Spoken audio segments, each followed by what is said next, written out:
दोस्तों, दानवीर सूर्यपुत्र कर्ण ने भगवान श्री कृष्ण से महाभारत के युद्ध में अपनी मृत्यु के समय पूछा कि आखिर मेरा क्या दोष था। तो भगवान श्री कृष्ण ने क्या उत्तर दिया, आज इसी के बारे में हम बात करेंगे। नमस्कार दोस्तों, आपका फिर से एक बार स्वागत है हमारे चैनल में। अगर आपने अभी तक हमारे चैनल को सब्सक्राइब नहीं किया है तो जल्दी से जाके कर लीजिए और साथ ही वाली घंटी को भी प्रेस करना बिल्कुल ना भूलें। तो जल्दी से कमेंट में जय श्री कृष्णा लिखते हैं और शुरू करते हैं अपनी आज की वीडियो। दोस्तों, दानवीर सूर्यपुत्र कर्ण महाभारत का एक ऐसा वीर योद्धा था जिसकी गाथाएं आज तक प्रचलित हैं। उनके बारे में जब भगवान श्री कृष्ण और कर्ण के बीच संवाद हो रहा था, सूर्यपुत्र कर्ण ने कृष्ण जी से पूछा, मेरा जन्म होते ही मेरी माँ ने मुझे त्याग दिया, क्या अवैध संतान होना मेरा दोष था? द्रोणाचार्य जी ने मुझे सिखाया नहीं क्योंकि मैं क्षत्रिय पुत्र नहीं था। परशुराम जी के पास गया तो उन्होंने मुझे सिखाया। जब मैंने उनसे शिक्षा प्राप्त कर ली और उन्हें मेरी सच्चाई के बारे में पता चला तो उन्होंने मुझे श्राप दिया कि जिस वक्त मुझे उनकी शिक्षा की सबसे ज्यादा आवश्यकता होगी उस समय मैं उनकी दी हुई शिक्षा भूल जाऊंगा, क्योंकि उनके अनुसार मैं क्षत्रिय नहीं था। केवल संयोगवश गाय को मेरा बाण लगा, उसके स्वामी ने मुझे श्राप दे दिया, जबकि मेरा कोई दोष नहीं था। द्रौपदी के स्वयंवर में भी मेरा खूब अपमान किया गया, मुझे सूत पुत्र कहा गया। माता कुंती ने मुझे आखिर में मेरे जन्म का रहस्य बताया और उस समय भी उन्होंने मुझसे दान में अपने बेटों को बचाने के लिए कहा। जो कुछ भी मुझे प्राप्त हुआ वह सब दुर्योधन से ही प्राप्त हुआ, तो अगर मैं उसकी तरफ से लड़ा तो क्या मेरी गलती है? हे वासुदेव, मैं कहाँ गलत हूँ? श्री कृष्ण ने उत्तर दिया कि हे राधे, मेरा जन्म कारागार में हुआ। जन्म से पहले ही मेरी प्रतीक्षा में घात लगाए बैठे थे। जिस रात मेरा जन्म हुआ उसी रात में माता पिता से दूर कर दिया गया और मेरे मामा कंस मुझे मारना चाहते थे। तुम्हारा बचपन खड़ग, रथ, घोड़े, धनुष और बालों के बीच उनकी ध्वनि सुनते हुए बीता। मुझे तो ग्वालों की गौशाला मिली और गोबर मिला और खड़ा होकर चलना सीखा भी नहीं था। उससे पहले ही कई प्राणघातक हमले मुझे झेलने पड़े। उन राक्षसों से लड़ना पड़ा जिन्हें खुद मेरे मामा ने मुझे मारने के लिए भेजा था। ना कोई सेना, कोई शिक्षा नहीं, लोगों से ताने ही मिले।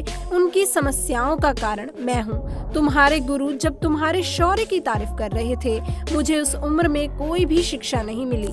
जब मैं 16 वर्षों का हुआ तो कहीं जाकर ऋषि संदीपन के गुरुकुल में पहुंचा।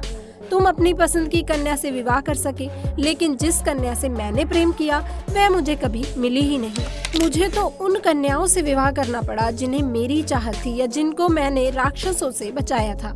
मेरा पूरे समाज को यमुना किनारे से हटाकर दूर समुद्र के किनारे में बसना पड़ा। उन्हें जरासन से बचाने के लिए मुझे ऐसा करना पड़ा। रणभूमि से पलायन करने के कारण मुझे रण छोड़ भी कहा गया। और फिर तुम यह सोचो कि अगर दुर्योधन युद्ध जीत जाता है तो तुम्हें उसका बहुत सारा श्रेय मिलेगा, लेकिन अगर धर्मराज युधिष्ठिर जीते तो मुझे क्या मिलेगा? मुझे केवल युद्ध और युद्ध से निर्माण हुई समस्याओं का दोषी ठहराया जाएगा।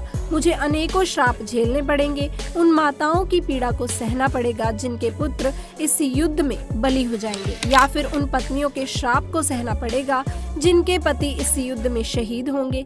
एक बात हमेशा याद रखना राधे, हर किसी को जिंदगी चुनौतियां देती है। जिंदगी किसी के साथ भी न्याय नहीं करती। सत्य धर्म क्या है यह तुम भली भांति जानते हो। कोई बात नहीं कि अगर हमारा अपमान हो, जो अधिकार हमारा है हमें ना मिले तो कोई बात नहीं, लेकिन महत्व की बात यह है कि तुम उस संकट का सामना कैसे करते हो।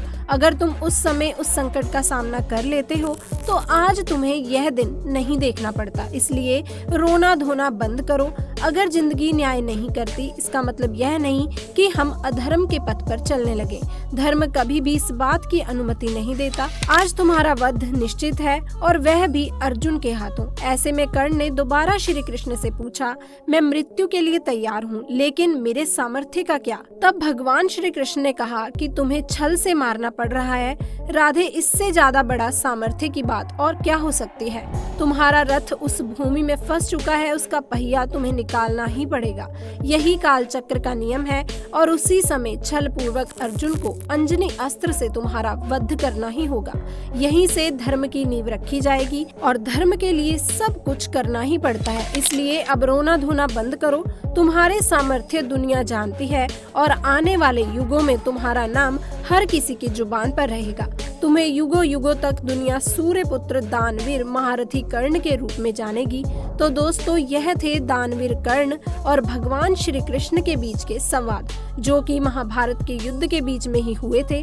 अब आपको बताते हैं कि किस तरह से अर्जुन ने कर्ण को मारा था। महारथी कर्ण के रथ का पहिया गड्ढे में धंस चुका था। यह देखकर कर्ण रथ से उतरकर भूमि से रथ के पहिए को निकालने का प्रयास करता है। तब श्री कृष्ण कहते हैं, क्या देख रहे हो पार्थ? अर्जुन कहते हैं कि मैं रथ पर हूँ केशव, और वह पैदल। तब श्री कृष्ण कहते हैं, युद्ध में रथ तो टूटते ही रहते हैं, वह महारथी है, दूसरे रथ पर क्यों नहीं जाता? तब अर्जुन कहते हैं कि यह युद्ध के नियमों के विरुद्ध है केशव। तब श्री कृष्ण कहते हैं कि अंगराज कर्ण ने कब युद्ध के नियमों का पालन किया था पार्थ? वो दुर्योधन के हर कपट का भागीदार है। जब इसी कर्ण ने अभिमन्यु के वध में सबका साथ दिया था तो अभिमन्यु भी पैदल ही था, और जब भरी सभा में दुर्योधन ने पांचाली का अपमान किया था वस्त्र चीर्ण हरण करके, तब भी यही कर्ण हंस रहा था। यह सब बातें सुनकर अर्जुन क्रोधित हो गए और दुखी होकर प्रेंचा चढ़ाकर असहाय कर्ण पर दिव्य अस्त्र तान देते हैं, और अभिमन्यु को याद करते हुए अर्जुन तीर छोड़ देते हैं और तीर अर्जुन की गर्दन को काट देता है। इसके बाद रात्रि में भीष्म पितामह के पास जाकर रोते हुए कहते हैं कि पिता, आज मैं बिल्कुल अकेला हो गया, मेरा कोई भी मित्र नहीं बचा, एक ही मित्र था, वह भी अब नहीं रहा। पितामह भीष्म कहते हैं कि राधे की मृत्यु तो उसके जीवन का प्रसाद है, उसे राधे ना कहो, वह तो कौन्तेय है, और कर्ण भी जानता है कि वह कौन्तेय है, फिर भी वह तुम्हारे पक्ष में लड़ते लड़ते वीर गति को प्राप्त हो गया। यह सुनकर दुर्योधन सन्न सा रह गया। दूसरी ओर कुंती अकेली युद्ध भूमि में कर्ण के शव के पास जाती है और फूट फूट कर रोने लगती है। तभी वहां श्री कृष्ण के साथ पांचों पांडव आ जाते हैं।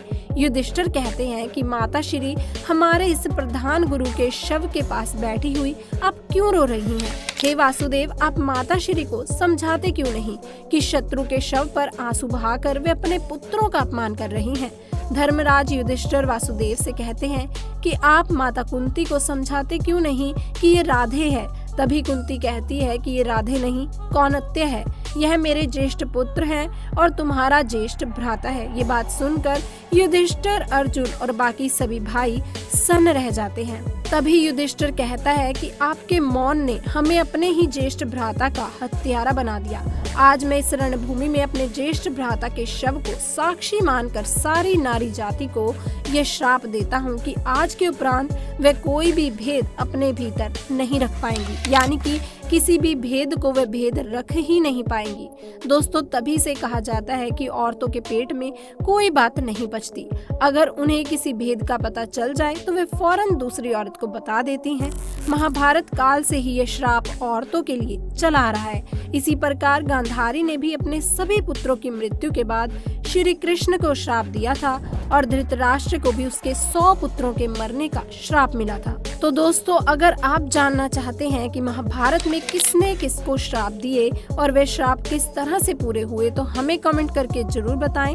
हम आपके लिए उस पर वीडियो जरूर लाएंगे। वीडियो पसंद आई हो एक लाइक जरूर कीजिएगा, हमारे चैनल को सब्सक्राइब करें और साथ ही बेल आइकन को भी प्रेस कर दें। मिलते हैं अगली वीडियो में, तब तक के लिए सभी का धन्यवाद।